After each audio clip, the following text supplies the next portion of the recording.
I chose to do my book report on boundaries.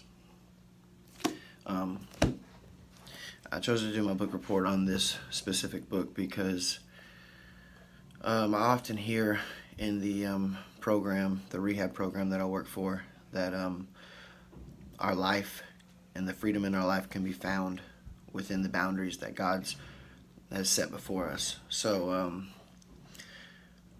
the summary of this book is basically just that in order to live a life of freedom, we must actually adhere to specific limits that God has placed on our life, and that He's placed on our life with good reason. They provide us with joy. They provide us with freedom.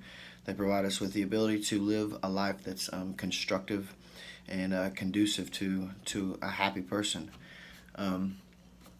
This book gives a wide variety of specific boundaries and specific areas in your life, about like boundaries with families, boundaries with friends, boundaries with God, boundaries with yourself. One of the two insights that I gleaned from this book specifically was boundaries with self, and how you must set up boundaries in your mind, boundaries in your thought process, boundaries in the way you think, boundaries in the way or the things that you allow yourself to think on. I believe that, and I've heard that life is a mentality, and your life is what you think about. You are what you think about. So if you allow God to develop boundaries in your thought process, you allow God to develop limitations on what you allow your mind to think on, you'll find freedom in that. Those disciplines and those regimens that you specifically place in your thought process allow you to actually have more freedom and allow you to have more peace than you could imagine. Not thinking about strife, not thinking about things of anger, not thinking about prideful thoughts. Immediately reeling yourself back in when you notice yourself thinking ill thoughts on someone, or you find yourself replaying a conversation in your head or an argument of what you should have said or what you should have done in order to get your point across. If you can set boundaries, each time that your mind begins to wander, you catch yourself quicker and quicker, and each time you can reel yourself back in and focus in those boundaries and allow yourself to be much more of a joyful and happy person. The other insight that I gleaned from this book is boundaries with God.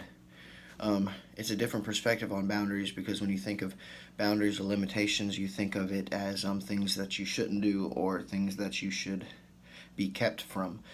But this book portrayed boundaries with God as a different type of element. The type of boundaries that it talks about is boundaries where you don't allow yourself to veer off from devotion, or you don't allow yourself to allow any other thing in your life to take precedence or priority over your devotion time, your worship time, your time in the Word, your time in study.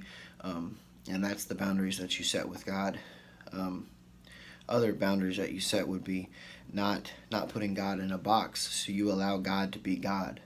You don't treat God like a buffet restaurant where you just pick and choose, or a concession stand where you just pick and choose the different elements of God that you want. You allow God to be the real God in your life, and not set up some type of false idol of the God that you want Him to be. Those specific boundaries will take you far in spiritual maturity and take you far in your life, and I know will ultimately lead to more peace, more happiness, more joy, more blessing, more walking in favor, a better understanding of God.